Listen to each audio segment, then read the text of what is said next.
It's strange how life has a way of dragging you back to places you thought you'd left behind for good. Crescent Hollow was one of those places for me, a small, suffocating village tucked into the hills of Massachusetts, where the air always seemed just a little too heavy. I hadn't been back in over 15 years, not since I packed what little I had and left for Boston, determined to never look back. But here I was, sitting in my old beat-up car with Ethan in the backseat, clutching his stuffed rabbit like it was a lifeline. My mother had died. That was the reason. A phone call, a funeral, and now this house. An old Victorian relic sagging under its own weight, perched like a sentinel on the edge of the forest. The drive through town had been unnerving. Crescent Hollow hadn't changed much. The same narrow streets, the same tired-looking people who still avoided eye contact. I caught glimpses of some faces I recognized. Mrs. Hayward, who used to run the bakery, now stooped and gray. She looked up as I passed and made the sign of the cross. Weird. When I parked in front of the house, Ethan piped up from the back. "Is this where you grew up, Mom?" "Yeah," I muttered, trying not to let the memories flood in. "It's where Grandma lived, too." He nodded, satisfied, and hopped out of the car, already exploring the overgrown yard. I stared up at the house, its windows staring blankly back at me. It wasn't a home. It was a relic, holding on to secrets like it was afraid to let go. Inside, the air smelled of mildew and something sweet, almost sickly. The furniture was exactly where I remembered it, down to the crocheted blanket draped over the worn armchair. I couldn't bring myself to sit. Ethan ran off to explore, his little feet echoing through the empty halls. I wasn't ready for this. Later, as the sun started to dip behind the trees, I went up to the attic. I don't know why. Maybe I just wanted to get it over with, to see if there was anything worth keeping. The attic had always been a no-go zone when I was a kid, forbidden territory. But now, it was just another dusty, forgotten corner of this house. I pushed open the creaky door and stepped inside. The air was thick with dust, and the light from the small circular window barely illuminated the space. I started poking around, half-heartedly opening boxes filled with yellowed papers and moth-eaten clothes. That's when I found it, a small, leather-bound diary. It looked ancient, with pages curling at the edges and a faint smell of dampness. I flipped it open, and the first thing I saw was a drawing. It wasn't a good drawing. It looked like a child had done it, just jagged lines and rough shapes. But I knew what it was. A figure stood in the middle of a swirling mass, like smoke or fog, and in scrawled handwriting underneath were the words, "The mist takes what is promised." I froze, the book trembling slightly in my hands. This was my mother's handwriting. I don't remember how long I stood there, flipping through the pages. The drawings got darker, more frantic. Images of children surrounded by mist, names written and crossed out, notes about the cycle and sacrifices. My stomach churned as I reached the final page. It was a photo. A group of children, maybe a dozen, standing in front of what looked like the church in the middle of town. I recognized some of them, kids I used to play with, kids who had moved away or disappeared. And there I was, right in the middle, my 7-year-old self smiling awkwardly at the camera. But my name was crossed out. I slammed the diary shut, my breath hitching. Somewhere downstairs, Ethan laughed, his little voice echoing through the empty house. I shoved the diary under my arm and rushed down the attic stairs, my heart pounding. Something was wrong here, something I couldn't explain. When I reached the living room, I found Ethan staring out the window. He didn't look scared, just curious. "Mom," he said, pointing toward the forest. "Why is the mist coming?"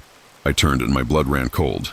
The forest, usually dark and still, was now alive with a creeping fog, pale and thick, rolling in like it had a purpose. It wasn't normal. It wasn't natural. And deep in my gut, I knew this was only the beginning. I barely slept that night. Every creak of the old house, every whisper of wind through the loose window frames set my nerves on edge. Ethan had fallen asleep easily, clutching his stuffed rabbit in the bed that used to be mine. But I couldn't shake the feeling that something was watching us. The diary sat on the kitchen table, taunting me. I'd gone through it 3 more times since Ethan went to bed, my mind racing with questions. What had my mother been involved in? What did she mean by the cycle? And why was my name crossed out in that picture? When the first rays of dawn crept through the curtains, I made up my mind. I needed answers. The village square was eerily quiet, as if Crescent Hollow was holding its breath. Most of the shops were closed, their windows dusty and faded. The bakery, once the heart of the town, was boarded up. Only the general store seemed open, its ancient bell jingling weakly as I pushed the door. Behind the counter stood Margaret Hayward, The same woman who had given me that cryptic warning yesterday. She looked up, startled, then narrowed her eyes. "Back so soon?" she said, her voice gravelly. I hesitated, clutching the diary under my arm. "I need to know," I said, keeping my voice low. "About the mist, about the sacrifices, about my mother." Margaret's face darkened and she glanced toward the window as if afraid someone might overhear. "You shouldn't be asking questions like that," she whispered. "Not here." I stepped closer. "Margaret, please. I need to know what's going on. Why is my name crossed out in this picture?" I opened the diary to the photo and shoved it onto the counter. Her hand trembled as she picked it up. She stared at the photo for a long moment before closing the book and handing it back. "This place? It's cursed, Amelia. Always has been. Your mother tried to shield you from it, but there's only so much one person can do." "Shield me from what?" I pressed. She leaned in, her voice barely audible.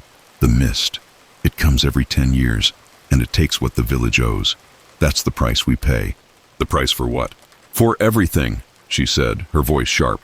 "The crops, the rain, the safety of the village. You think it's coincidence this place hasn't burned to the ground like every other town this side of the hills? It's the pact we give, and it protects us." I took a shaky step back, trying to process her words. "So, the children?" Margaret nodded solemnly. "They're chosen, offered up to the mist so the rest of us can live." I felt sick. My mother had been part of this, offering up children, innocent lives for what? A little rain, a good harvest? "And me?" I demanded, my voice rising. "Why was my name crossed out?" Margaret hesitated, her eyes flickering toward the door again. "You shouldn't have been here, Amelia. You weren't supposed to be offered. But your mother, she made a mistake." "What mistake?" Before she could answer, the bell above the door jingled. Margaret straightened abruptly, her face hardening into a mask. A man in his 40s strolled in, his leather boots heavy against the wooden floor. "Morning, Miss Hayward," he said with a polite nod before glancing at me. "You must be Amelia Johnson. I heard you were back in town." "Who's asking?" I replied, clutching the diary tighter. He extended a hand. "Daniel Carter. I'm on the town council." I didn't take his hand. His smile faltered slightly, but he didn't press. "I just wanted to offer my condolences for your mother. She was important to Crescent Hollow." "I'm learning that," I said coldly. His eyes flicked to the diary in my arms, and something dark passed over his face. "It's good to see you, Margaret. I'll leave you to it." With a tip of his hat, he left. The moment the door closed, Margaret grabbed my arm. "Be careful, Amelia. The council doesn't like it when people dig too deep. They'll do anything to protect the pact." "Then why are you telling me this?" "Because I don't want to see your son taken," she said, her voice breaking. "You don't know what they're capable of." My blood ran cold. "Ethan, no, that's not happening." "Then leave," she said urgently. "Pack your things, take the boy, and go. Don't wait." I stumbled out of the store, my mind racing. Go? Where would I go? And even if I left, would the mist follow us? I thought about the way it had crept toward the house last night, how Ethan had noticed it before I did. Back at the house, Ethan was playing in the yard, his laughter cutting through the tension in my chest. But as I watched him, I noticed something. A shadow in the forest, just beyond the yard, barely visible through the trees. "Ethan!" I called, my voice sharper than I intended. He looked up, startled, but came running. "Mom, what's wrong?" I forced a smile, pulling him close. "Nothing, sweetheart. Let's go inside." But as I ushered him back into the house, I glanced at the forest again. The shadow was gone, but I couldn't shake the feeling that we were being watched. That night, the mist rolled in thicker than before, pressing against the windows like it wanted to get inside. Ethan woke up crying, saying he heard voices calling his name. And deep down I knew Margaret was right. I couldn't run from this. It was too late. That night, the house felt alive. The walls creaked, the wind howled through the cracks, and the mist outside seemed to breathe, pressing itself against the windows like a predator waiting for its prey. Ethan was curled up beside me in my bed, his tiny hands gripping my arm as if he could sense that something was wrong. I kept my eyes on the ceiling, listening, waiting. Then it came, the whisper. Faint at first, like the rustling of leaves, but growing louder. It wasn't the wind. "Ethan." I shot up, my heart hammering in my chest. The voice was soft, almost melodic, but it sent chills racing down my spine. I grabbed Ethan and held him close, whispering, "Stay with me. Don't move." The whispers grew louder, circling the house. I tried to calm my breathing, but my thoughts were racing. I couldn't stay here, not with the mist so close. If what Margaret said was true, this was no ordinary fog. It was alive. I grabbed the diary, a flashlight, and a jacket. I wrapped Ethan in a blanket and carried him downstairs. We needed to leave. I didn't have a plan, but staying here felt like inviting death to sit at our table. But as I opened the front door, I froze. The mist had consumed the yard entirely, thick and heavy, swirling in unnatural patterns. For a split second, I thought I saw shapes moving within it, tall, lanky figures that seemed to dissolve whenever I blinked. "Mom?" Ethan whispered, his voice trembling. "They're out there." I swallowed hard. "It's okay. We'll stay inside." But even as I said it, I knew the mist wouldn't stop. It had already claimed this place, and it wanted more. I needed answers. Real answers. And there was only one place left to go. The Circulo de Nevua wasn't a place people talked about, but I knew where it was. Everyone did. It was deep in the forest, beyond the old church, where the trees grew so thick they blocked out the moonlight. The council had roped it off years ago, calling it a safety hazard, but the real reason was obvious. It was sacred to the mist. I drove as far as the dirt road would take me, the headlights barely cutting through the fog. When the car refused to go any further, I carried Ethan the rest of the way, my flashlight trembling in my hand. "Mom, I don't like this," he murmured, his face buried in my shoulder. "Neither do I, baby," I whispered back. "But we have to." The air grew colder as we walked, the trees twisting into grotesque shapes. The whispers returned, louder now, like a chorus of voices just out of reach. I clutched Ethan tighter, forcing myself to keep moving. When we reached the clearing, I stopped dead in my tracks. The ground was covered in old toys, rusted tricycles, broken dolls, teddy bears missing eyes. Scattered among them were small shoes, tattered clothes, and other belongings that made my stomach churn. In the center of it all was a large stone altar, cracked and weathered, with strange carvings etched into its surface. And then the mist moved. It didn't just drift like normal fog. It swirled, coiling and uncoiling like a living thing. Slowly, it gathered around the altar, forming a towering shape with hollow eyes that glowed faintly. "Amelia Johnson," the voice said, echoing through the clearing. "You should not have returned." My knees buckled, but I forced myself to stay upright. "What do you want from me?" I shouted, my voice trembling. "Why are you doing this?" The figure tilted its head as if amused. "I take what is promised. It is the way of things." "What do you mean, promised?" I demanded. "I didn't promise you anything." The mist shifted, its voice growing colder. "Your bloodline did. Your mother, your village. They offered their young so they could thrive." I felt bile rise in my throat. "And me? Why didn't you take me?" The figure leaned closer, its glowing eyes piercing mine. "You were incomplete, broken, not worthy of the sacrifice." My heart pounded as fragments of memories surfaced, faint and disjointed. My mother sobbing, shouting at someone, a sharp pain in my arm, blood dripping into a bowl. "She offered a part of you," the voice hissed. "A trick, an insult to the pact." I stumbled backward, clutching Ethan tighter. "So now you want him?" The mist surged, its voice booming. "The pact must be honored. He will suffice." "No!" I screamed, my voice raw. "You can't have him!" For a moment, the clearing fell silent. Then the mist began to laugh, a deep, guttural sound that made my skin crawl. "Then you must offer yourself." The words hung in the air, heavy and final. My legs felt like they would give out, but I stood firm, my arms wrapped protectively around Ethan. I had no choice. "If I give myself to you," I said, my voice trembling but resolute, "you'll let him go?" The figure didn't answer, but the mist began to swirl faster, drawing closer. I placed Ethan down gently, cupping his face. "Stay here, okay? Don't move." "Mom, no!" he cried, grabbing my hand. "Don't go!" I kissed his forehead, fighting back tears. "I love you, Ethan, more than anything." As I stepped toward the altar, the mist engulfed me, cold and suffocating. The whispers grew deafening, and the last thing I heard was Ethan screaming my name before everything went dark. But instead of death, there was silence. And then the mist's voice, low and mocking. "You are still incomplete." The mist released me, but I didn't feel relief, only dread. "Mom!" Ethan cried, running to me. The mist began to retreat, but its final words lingered in the air. "The cycle is not over. It will never be over." And deep down, I knew the worst was yet to come. The mist didn't leave, not entirely. It lingered at the edges of the clearing, swirling like an animal watching its prey. I stood there, holding Ethan tightly, my legs shaking so badly I could barely stay upright. The entity's words rang in my ears. "You are still incomplete. The cycle is not over." I didn't understand it. I'd offered myself, done everything it wanted. Why wasn't it enough? What did it mean that I was incomplete? Ethan tugged at my arm, his voice breaking. "Mom, let's go. Please, let's go." I wanted to, God, I wanted to run, to take him far away from Crescent Hollow and pretend none of this had happened. But I knew we wouldn't make it. The mist wasn't finished with us. Not yet.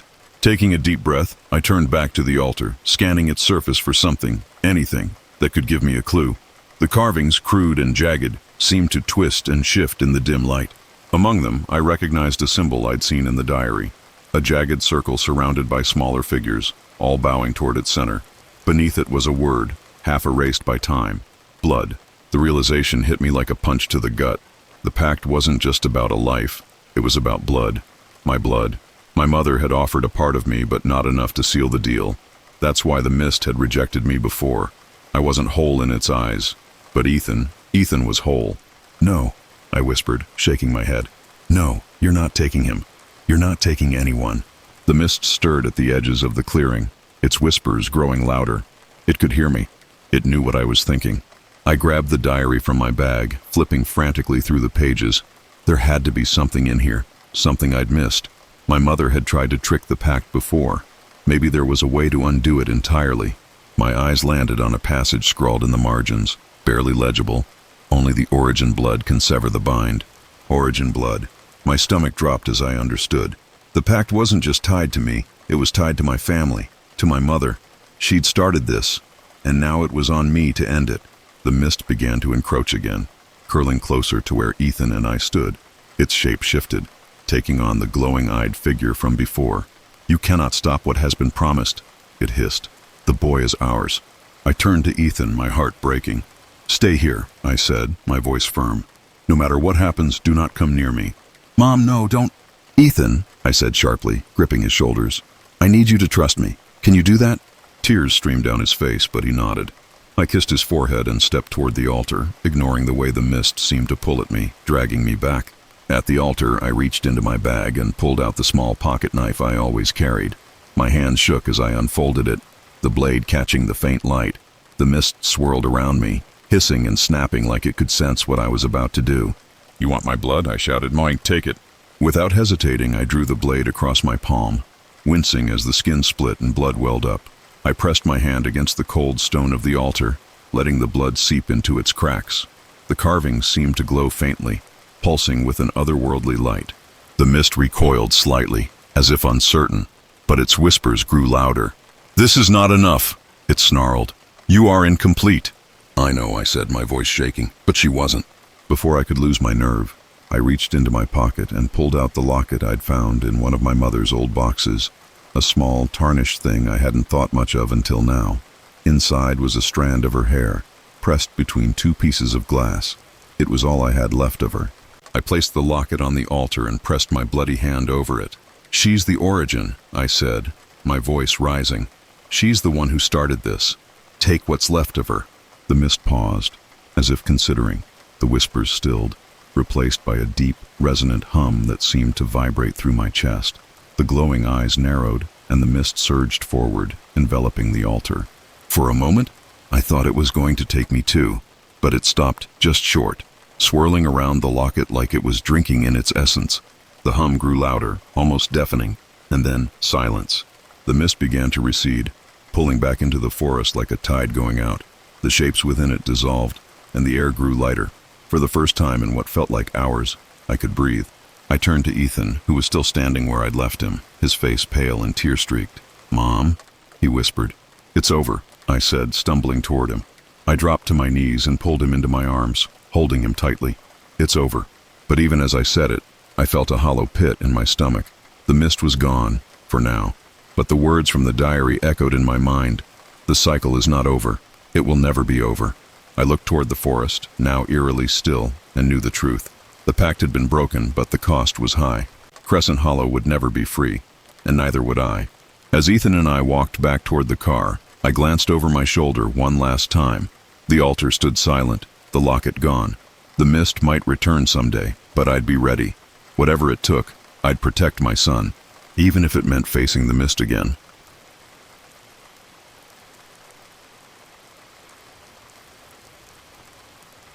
Here's how it all began. I wasn't exactly thrilled about moving into my Uncle Richard's old house. Don't get me wrong, it wasn't like I had a choice. After he passed, the house came to me, And with my apartment lease ending and my job as a freelance programmer letting me work from anywhere, it just made sense. Plus, saving on rent sounded like a blessing. The house itself? Not bad. It was this ultra-modern place tucked away in the woods near Salem, Oregon. Floor-to-ceiling windows, sleek design, and all kinds of high-tech gadgets built in. Honestly, it felt more like something out of a sci-fi movie than the kind of home I'd ever pictured myself in. The first couple of days were quiet. Too quiet. No city noise, no neighbors, just the occasional sound of wind brushing through the trees. It was peaceful, sure, but there was also this strange feeling I couldn't shake, like the house was watching me. I know it sounds crazy, but every creak, every faint hum from the appliances felt deliberate, almost like the place had a mind of its own. The weirdness started small. I was unpacking in the bedroom when I noticed this faint circular stain on the wall, like a smudge or maybe an old watermark. Didn't think much of it at first. Just one of those imperfections you notice when you're staring too long at the walls. I figured I'd grab some paint and cover it later. But when I walked past it the next day, it wasn't there anymore. Later that night, something woke me up. I couldn't say what. It wasn't a sound exactly, more like a feeling. I sat up in bed, my heart pounding for no reason, and glanced toward the window. Nothing. Just darkness and my own reflection staring back at me. But the feeling wouldn't go away. I couldn't shake the idea that I wasn't alone. I brushed it off as paranoia and forced myself back to sleep. But things only got stranger. The next morning, while making coffee, I spotted another one of those circular stains. This time it was on the kitchen backsplash, and this one looked different. It was darker, sharper, almost like an eye. I leaned in closer, trying to convince myself it was just a trick of the light. But the more I stared, the more it felt like it was staring back. By the end of the week, these marks were everywhere. Walls, mirrors, even the polished surface of the dining table. And they weren't just marks anymore. They had depth, like someone had etched them in with the intention of creeping me out. I couldn't let it go. I started poking around the house, trying to figure out what the hell was going on. That's when I found the camera set up in the basement. My uncle had this whole surveillance system wired throughout the house. Cameras in every room, motion sensors, the works. At first I thought maybe that was it. Maybe the feeling of being watched came from knowing there were cameras everywhere. But then I started watching the footage. The recordings went back years, and at first, they seemed pretty normal. Empty rooms, shadows shifting as the sun moved. But then I saw it. My uncle sitting in the living room late at night, staring at the same circular marks I'd been seeing. Only there were more of them, clustered around him like a swarm. He looked terrified, muttering to himself. The last recording showed him pacing in the kitchen, clutching his head like he was trying to block something out. He looked straight into the camera one last time, whispered something I couldn't make out, and then the feed cut off. I didn't know what to think. All I knew was that those marks, the eyes, weren't going away. While cleaning out the shelves in his study, I found an old leather-bound journal. Most of it was mundane, entries about his day, lists of things to do, but toward the end, his handwriting became frantic, almost illegible. One entry stood out. They watch everything. No matter what I do, they're there, waiting, judging. The final page simply read, "The eyes see all." I don't know why, but that sentence made my blood run cold. I shut the journal and looked around, half expecting to see those damn marks closing in on me. I decided then and there to get to the bottom of this. Whatever was happening to me, it started with this house. And if my uncle's journal was any clue, it wasn't about to stop. I couldn't stop thinking about that journal. My uncle's words played on a loop in my head. The eyes see all. What did he mean? Why did he feel like he was being judged? And more importantly, why was I starting to feel the exact same way? The next morning I decided to go back through the surveillance footage. I'd barely scratched the surface before, and if there was any chance of finding answers, they had to be buried in those files. I spent hours scanning through the recordings, watching as my uncle became more and more unhinged. At first the footage seemed normal, just a man going about his life, but then small things started to stand out. He'd pause mid-sentence while talking to himself, staring off at something just out of frame. Other times, he'd sit frozen in one spot for hours, his eyes wide, his breathing shallow. The eyes were always there, subtly etched into the walls or reflected in the glossy surfaces around him. The strangest part, no one else ever came to the house, not once. For years it was just him and whatever this was. I couldn't shake the feeling that the same thing was happening to me. The eyes were growing bolder. They weren't just stains or smudges anymore. They had form, depth. When I looked at them, It felt like they were looking back, studying me, dissecting my every move. By nightfall, the house had changed. The silence felt heavier, like the air itself was watching. I tried to distract myself by working on some freelance coding projects, but it was impossible to focus. Every few minutes, I'd catch something in my peripheral vision, a flicker, a shift in the light. Every time I turned to look, there was nothing there. I finally gave up and went to bed, but even that didn't help. The dream started again. I was standing in my living room, except it wasn't quite my living room. It was too dark, too cold. The furniture was distorted, stretched like it didn't belong. The walls were covered in those eyes, hundreds of them, blinking and following me as I moved. I couldn't breathe. The air was thick, suffocating. Then a voice, deep, echoing, cut through the silence. "Why do you hide?" I woke up gasping, drenched in sweat. My heart felt like it was trying to break out of my chest. I glanced around the room, half expecting to see those eyes staring back at me, but everything was still. For now. That was the moment I realized this wasn't just paranoia. Something was here with me, and it wasn't going to let me go. The next day, I decided to dig deeper into the house itself. If my uncle had been dealing with this for years, there had to be more clues somewhere. I started with the basement, where the surveillance system was set up. That's when I noticed it, a small panel on the wall, hidden behind one of the shelves. It wasn't locked, but the way it was built into the wall made it clear it wasn't meant to be found. Inside, I found a stack of old documents. They were labeled with the name of some corporation I'd never heard of, Nova Vance Solutions. At first glance, it looked like a bunch of boring legal papers, contracts, NDAs, technical schematics. But as I flipped through, a few phrases caught my eye. Behavioral Monitoring Initiative. Subjects under controlled observation. Integration with prototype technologies. My blood ran cold. Was this house part of some kind of experiment? Was my uncle one of their subjects? And now was I? I felt sick. All this time I thought the eyes were some kind of supernatural curse or a figment of my imagination, but this made it sound like they were part of something much worse, something deliberate. As I kept reading, I found references to a program called the Judgment Protocol. The documents didn't go into much detail, but from what I could piece together, it was designed to study human behavior under extreme psychological stress. And I was the new guinea pig. That night, the house came alive. Every surface seemed to shimmer with faint outlines of eyes, like they were breaking through the walls. They didn't blink, didn't move, just stared. I tried to ignore them, but the longer I did, the louder this hum grew. It wasn't coming from the walls or the appliances. It was inside my head. I tried leaving the house just to get some air, but the moment I stepped outside, I felt like the trees were closing in around me. The silence of the woods wasn't comforting anymore. It was suffocating. By the time I got back inside, the eyes were waiting. They were everywhere now. On the walls, in the mirrors, even faintly in the reflection of the windows. I felt like I was losing my mind. And then I saw it. In the corner of the living room, a single massive eye had formed on the wall. It was different from the others, darker, more defined. And for the first time, I heard the voice again. "You cannot run."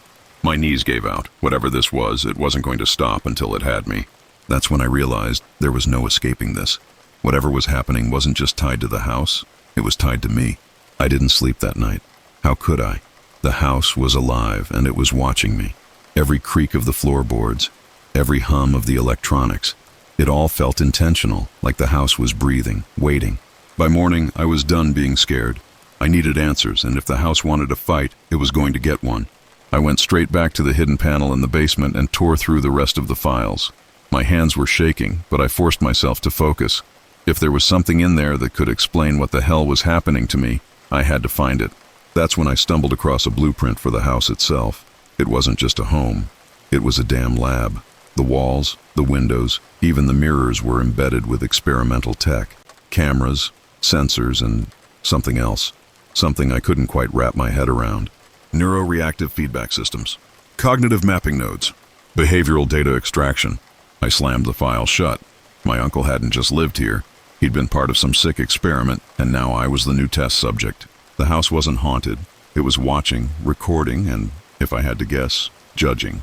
The realization hit me like a punch to the gut. Those eyes weren't just for show.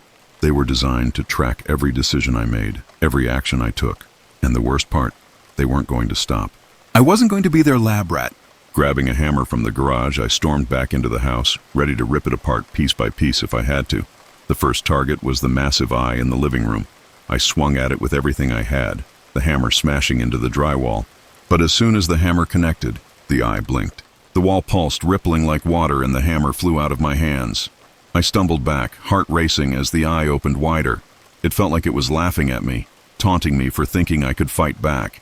The voice came again, low and mocking. "You misunderstand. This is not your choice." I shouted at it, demanded to know what it wanted, but the voice just laughed.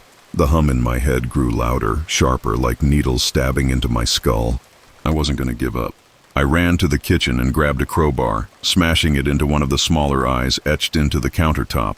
This time it worked. The surface cracked, and the eye flickered, disappearing into nothing. Fueled by adrenaline, I tore through the house, destroying every eye I could find. Mirrors shattered, walls crumbled, and furniture splintered under the force of my attacks. Each time I destroyed one, the hum in my head quieted, just a little. But the house wasn't giving up either. As I moved, the eyes multiplied, spreading faster than I could destroy them. They swarmed across the walls, the ceiling, even the floor. No matter how many I destroyed, there were always more. And then they turned on me. The lights in the house flickered and died, plunging me into darkness. The hum became a roar, deafening and relentless, drowning out my thoughts. I could feel them closing in, pressing against me from all sides. The voice was back, louder than ever. "You cannot destroy what you are." I froze. "What I am?" I whispered, my voice trembling. The walls around me shimmered, the eyes coalescing into one massive form. It wasn't just watching me anymore, it was becoming me. And then I saw it. In the reflection of a broken mirror, my face stared back at me, but it wasn't my face. My eyes glowed with the same dark intensity as the ones on the walls. My expression was blank, emotionless, like a puppet being controlled by strings. "No," I muttered, shaking my head.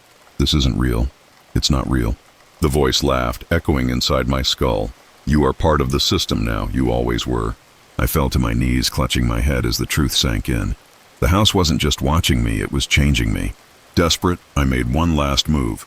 I grabbed the surveillance system's main console and ripped it apart, wires sparking as I tore them loose. The hum in my head faltered, the eyes flickering and fading one by one. For a moment I thought I'd won. The house was silent, the eyes were gone. But then I felt it, a cold, hollow sensation in the pit of my stomach. When I looked down at my hands, they weren't my hands anymore. They were translucent, shimmering with the same dark energy as the eyes. The realization hit me like a freight train. I wasn't destroying the system. I was becoming part of it. The voice whispered one last time, softer now, almost gentle. "Welcome to the judgment." And then everything went dark. When I woke up, everything was different. The house was gone, or at least it seemed like it. I was standing in an endless void, black as ink, with faint ripples of light moving across the darkness like waves on water. There were no walls, no furniture, no sound, just me. And then I noticed the monitors. They flickered into existence one by one, floating in midair, stretching endlessly in every direction. Each screen showed a different scene, people going about their lives, making choices, living ordinary moments. A man arguing with his wife, a teenager stealing from a convenience store, a woman sitting alone in her car, crying. And then I realized I was watching them the same way I had been watched. "Welcome," the voice said, this time calm and almost reassuring. It wasn't mocking anymore. It felt like it was coming from inside me, as though it had always been a part of me. "What is this?" I demanded, but my voice sounded strange, distant, like it wasn't mine anymore. "This is the system," the voice replied. "The judgment. You are one of us now." "No," I said, shaking my head. "I didn't agree to this. I didn't want this. Your choices brought you here. You fought, you resisted, but you never understood. This was never about escaping. It was about becoming." I looked down at my hands, and they were glowing faintly, almost like they weren't solid anymore. They pulsed with the same dark energy that had once filled the eyes. "No," I repeated, but the word felt hollow. The screens flickered, showing moments from my own life, arguments, mistakes, regrets. Every decision I'd ever made seemed to play out in front of me, laid bare for judgment. I wanted to turn away, but I couldn't. "You judged yourself long before we did," the voice said. "Now it is your turn to observe." I wanted to scream, to fight back, but there was nothing to fight.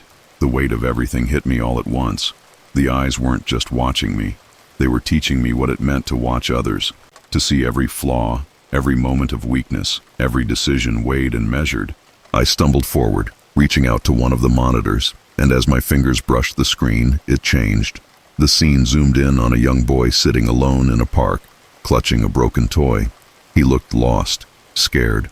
I could feel his emotions, his pain, as if they were my own. "What am I supposed to do?" I whispered, but the voice didn't answer. Instead, the screens began to shift again, showing lives unfolding in real time.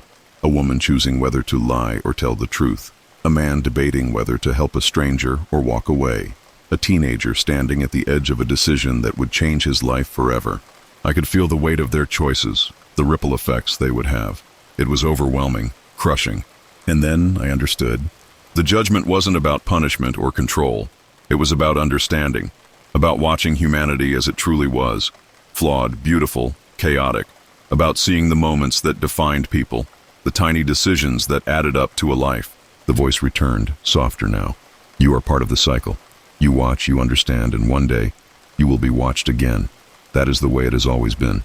The void began to shift, the monitors fading into the distance. I felt myself being pulled back, my body dissolving into the same dark energy that surrounded me. I didn't fight it this time. When I opened my eyes again, I was back in the house. But it wasn't the same. The walls were clean, the eyes gone. Everything was silent, still. I walked to the window and looked out at the woods, half expecting to see something watching me. But there was nothing, just trees and sunlight. For a brief moment I thought it was over. But then I felt it, the faint hum, barely noticeable, deep in the back of my mind. Not loud, not overwhelming, just there. I wasn't the same. I couldn't be. I had seen too much, understood too much. I could still feel the pull of the monitors, the weight of the lives I'd watched. I wasn't free. I was part of the system now, just like my uncle had been. And one day, someone would move into this house, and the cycle would start all over again. But for now, I would watch, and I would wait.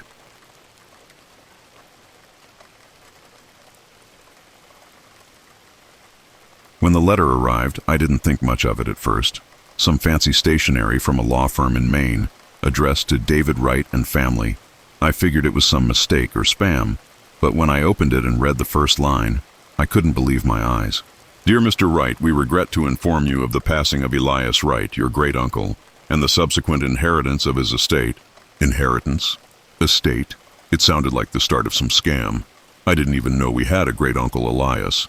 But the law firm was real, and after a few calls, it turned out everything checked out. The old man had left us a sprawling mansion deep in the woods of Maine, far from any city or even a decent gas station. I thought it was crazy, but Evelyn, my younger sister, was instantly curious. "A mansion?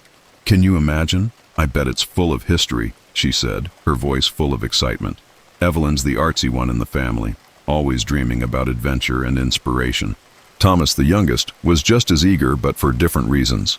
"We're seriously going? That's insane. I bet the place is haunted or something," he joked, half laughing.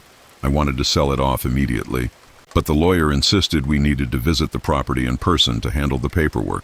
So, a week later, the three of us packed up the car and drove north into the middle of nowhere. By the time we arrived, the sun was setting, and the sky was an eerie mix of orange and gray. The mansion loomed ahead, taller and darker than I expected. It looked like something out of a gothic horror movie, with ivy crawling up the stone walls and turrets that pierced the skyline like jagged teeth. "This is incredible," Evelyn whispered, stepping out of the car. Thomas didn't say anything. He just stared at the house, his earlier excitement replaced with something closer to unease. I couldn't blame him. The place felt wrong, like it was watching us before we even stepped inside. The lawyer had left the key in a lockbox by the door. When I unlocked it and pushed open the massive oak doors, a rush of stale, cold air greeted us. The inside was just as imposing as the exterior. Dark wooden paneling, high ceilings, and chandeliers that looked like they hadn't been cleaned in decades. The air smelled like dust and something faintly metallic, like old pennies. "Whoa," Thomas finally said, his voice echoing. "This place is huge. Are we sure it's safe?" "Of course it's safe," I replied, though I wasn't entirely convinced. We spent the next hour exploring. The house was filled with old furniture, portraits of stern-looking ancestors, and rooms that seemed to go on forever. Evelyn found a room with a grand piano and immediately started playing a few notes, the sound echoing hauntingly through the empty halls. Thomas found a hidden staircase behind a bookshelf, which led to a small library filled with dusty old books. "This is awesome," he called out. his earlier unease replaced with curiosity. But I couldn't shake the feeling that something was off. The portraits on the walls seemed to follow us with their eyes, and the floorboards creaked underfoot as if someone was walking right behind us. Later that night, while unpacking in what used to be the master bedroom, I found a strange old clock on the nightstand. It looked antique, with intricate engravings and hands that ticked too slowly. I set it to the correct time, but it stopped exactly at midnight. I shrugged it off, but then Evelyn knocked on my door. "Hey, did you hear that?" she asked, her eyes wide. "Hear what?" "Singing, or maybe humming." It was faint, but I swear it came from the walls. Thomas burst in, his face pale. "Okay, seriously, is someone else in here? I thought I saw a shadow move upstairs." I tried to calm them down. "Look, this house is old. It's gonna creak, and shadows are just tricks of the light. Let's not freak ourselves out on the first night." But I couldn't explain the cold spot in the hallway near the library or why my breath suddenly turned to mist when I passed through it. That's when Thomas showed us the journal. He had found it in the library behind a stack of dusty books. The leather was cracked and peeling, and the pages were filled with old-fashioned handwriting. "Check this out," he said, flipping to a random page. The entry was dated 1894, written by someone named Elias Wright. It talked about sins of the bloodline and the need for atonement through sacrifice. "What does that even mean?" Evelyn asked, her voice shaking. "I don't know," Thomas replied, "but there's a lot more. It's like he's talking to us." "What do you mean?" I asked, narrowing my eyes. Thomas turned the book toward us. On the last page, in fresh ink, were the words, "Welcome home." The next morning I woke up to the sound of footsteps echoing through the hallway outside my room. They were slow, deliberate, and heavier than any of ours. For a second I froze in bed, staring at the cracked plaster on the ceiling. Then I forced myself up, yanked the door open, and nothing. The hallway was empty. Thomas's door creaked open behind me. He looked like he hadn't slept a minute. "You heard it too, right?" he whispered. I nodded, rubbing the back of my neck. Probably just the house settling. Even I didn't believe that anymore. Evelyn was already downstairs, sitting by the grand piano with a steaming cup of coffee. Her eyes were puffy, like she'd spent half the night crying. "You guys look like hell," she said when she saw us. "Thanks," I muttered, pouring myself a cup from the pot she'd brewed. She stared out the window at the overgrown yard, her fingers absent-mindedly tracing the edge of the cup. I didn't sleep either. I kept hearing things, like whispers. I thought maybe it was the wind, but it sounded so close, like someone was right by my ear. Thomas pulled out the journal he'd found the night before and slapped it on the table. "This thing, it's not normal." I stayed up reading it. It keeps mentioning sins and atonement, but it's all vague. And get this, when I went back to the library to put it back, I found another one. Same leather, same creepy handwriting. This one had my name in it. "Your name?" Evelyn and I asked at the same time. He nodded, his eyes darting between us. It was just a single line. "Thomas, you cannot hide from the blood you carry."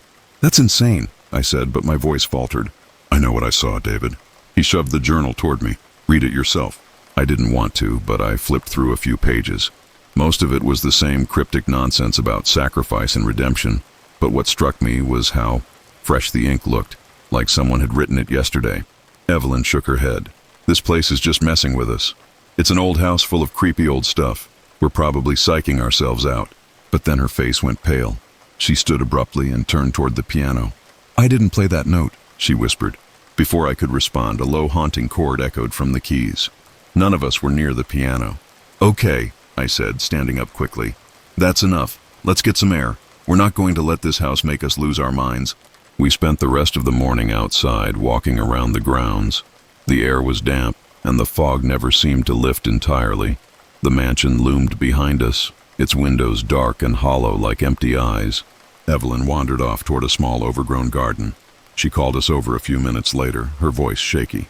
"You need to see this." When we got there, she was standing over a small, crumbling headstone. It was barely visible under the weeds, but when I wiped away the dirt, the name carved into it sent a chill down my spine. "Evelyn Wright, 1913-1928. "That's not funny," she said, backing away. "No one's laughing," I muttered, my hands trembling. Thomas knelt beside me, brushing off more dirt. "Look, there are more of them." Sure enough, there were other headstones scattered through the garden, all with familiar names. David Wright, Thomas Wright. The dates didn't match ours, but the names and eerie coincidences were enough to make my skin crawl. "What the hell is this?" Evelyn whispered. "I don't know," I admitted. "But we need answers. Let's go back inside." We returned to the library, the air inside colder than it had been when we left. Thomas immediately started rifling through the shelves, pulling down books and journals, muttering to himself. Evelyn sat stiffly in a chair, staring at her hands like they weren't hers. I flipped through the journal again, my fingers brushing against a page that felt different, rougher, older. The words written there made my stomach churn. Blood calls to blood. The cycle will not end until the price is paid in full. Just then, Thomas slammed a book shut and cursed under his breath. This isn't making sense. It's like every piece of this place is a puzzle, but the pieces don't fit. Evelyn finally spoke, her voice flat and distant. What if they're not supposed to fit? What if we're not here to solve anything, but to finish something? Her words hung heavy in the air. The room felt smaller, darker. I didn't want to say it out loud, but she was right. This wasn't just about the past. It was about us. Look, I said, trying to keep my voice steady. We don't know what's going on, but we're not splitting up. We stick together until we figure this out. Thomas didn't argue. Evelyn didn't even look at me. We spent the rest of the day searching the house. But the deeper we dug, the more questions we uncovered, and the mansion seemed to come alive around us. Shadows darting at the edges of our vision, doors creaking open on their own, the faint sound of footsteps echoing in empty hallways. That night, as we gathered in the sitting room, trying to make sense of everything, Evelyn suddenly gasped. "The painting," she said, pointing to the portrait above the fireplace. It was one of those old, dusty family portraits we'd barely glanced at before. But now, the faces were different. They were us. By the time we realized what we were staring at, none of us could breathe. The painting above the fireplace, with its faded oil strokes and antique frame, showed us, David, Evelyn, and Thomas, standing stiffly in period clothing. It wasn't just a resemblance. It was us. Evelyn stumbled back, clutching the arm of the couch like it was the only thing keeping her upright. That's impossible." Thomas's voice cracked as he stepped closer to the painting. "It wasn't like this yesterday. I swear it wasn't." I swallowed hard, forcing myself to stay calm. "It's some kind of trick. Maybe the light, or... Stop!"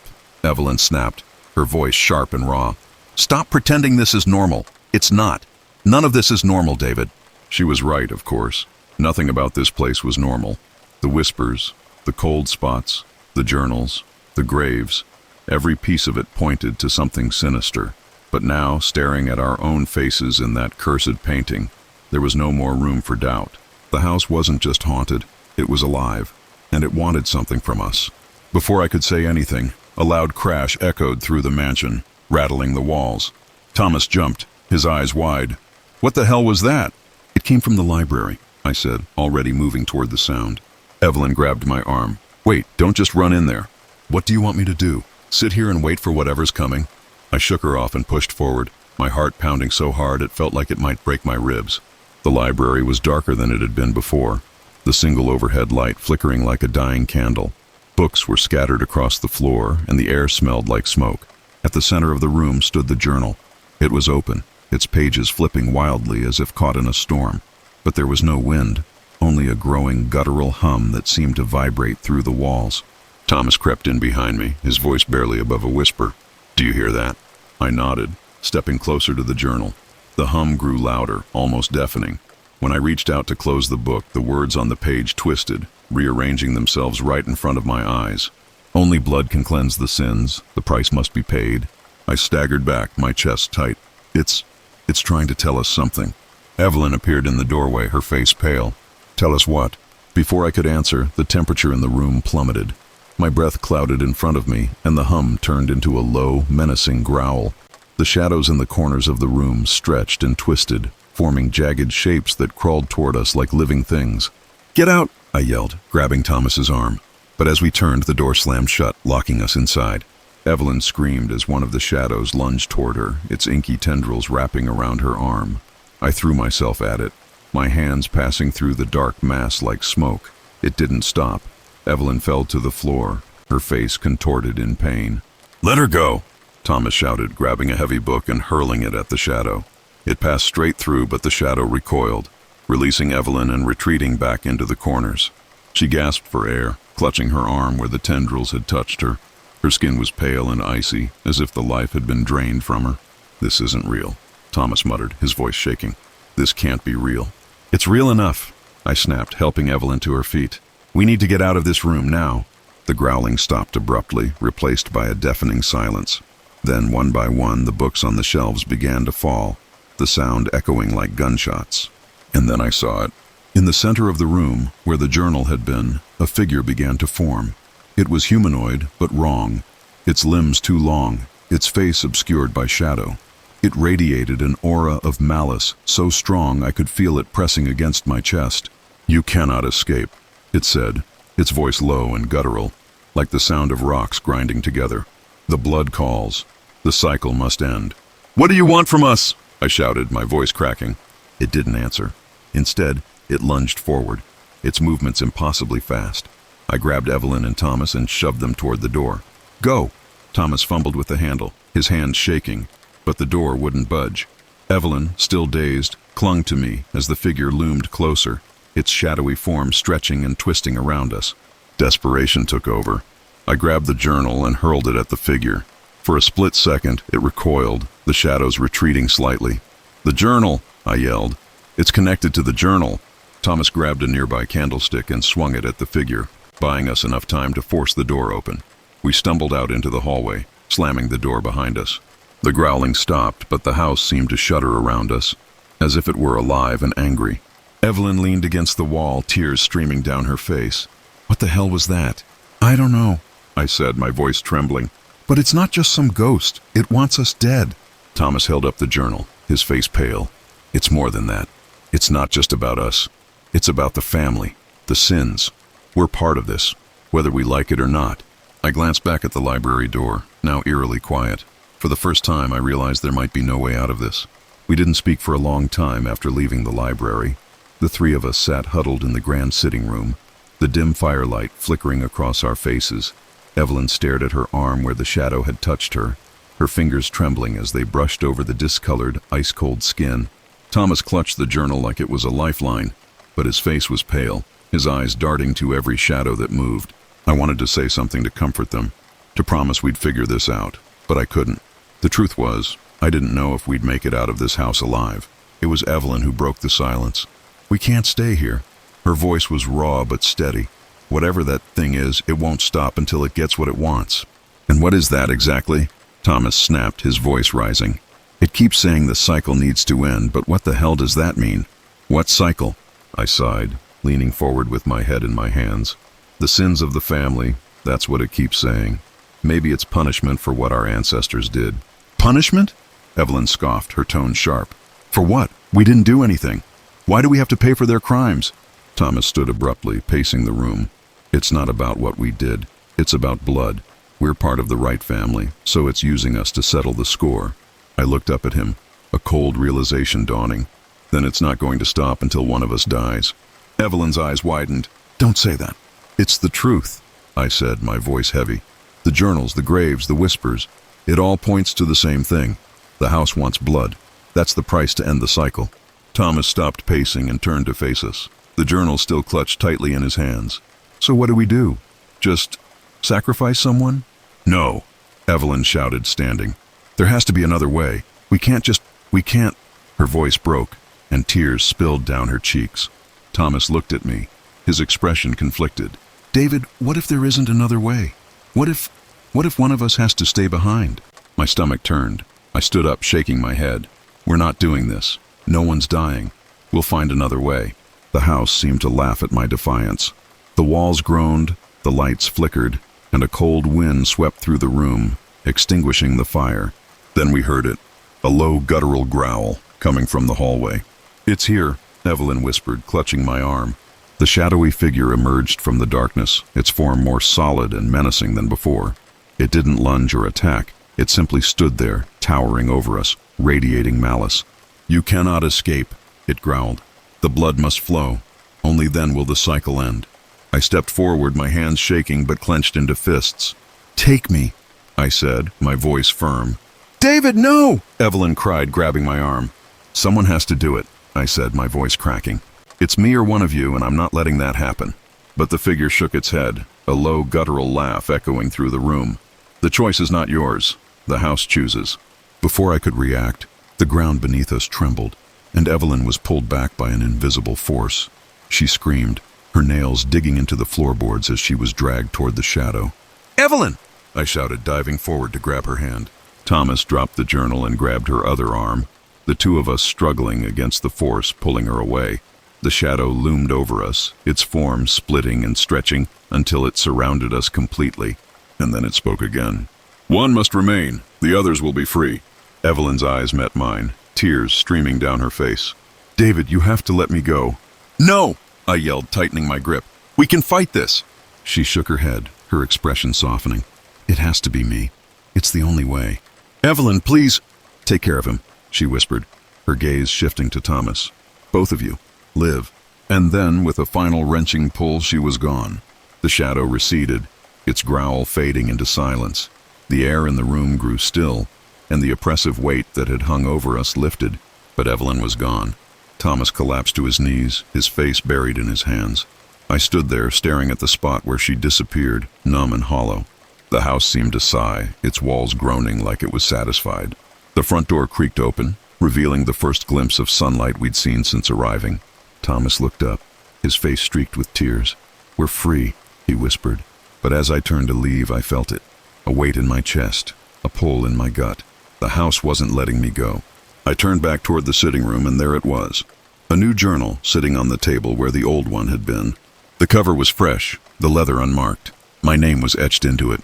"No," I whispered, my voice trembling. Thomas took a step toward me. "David?" I shook my head, forcing a smile that didn't reach my eyes. "You need to go, now." "What are you talking about?" "The house, it's not done with me." Before he could protest, I shoved him toward the open door. "Go!" He hesitated, his face torn with guilt and fear, but finally he stepped through the doorway. The door slammed shut behind him. I turned back to the journal, my hands trembling as I picked it up. The first page was blank, but I knew it wouldn't stay that way. The cycle wasn't over. It never would be. And now I was part of it.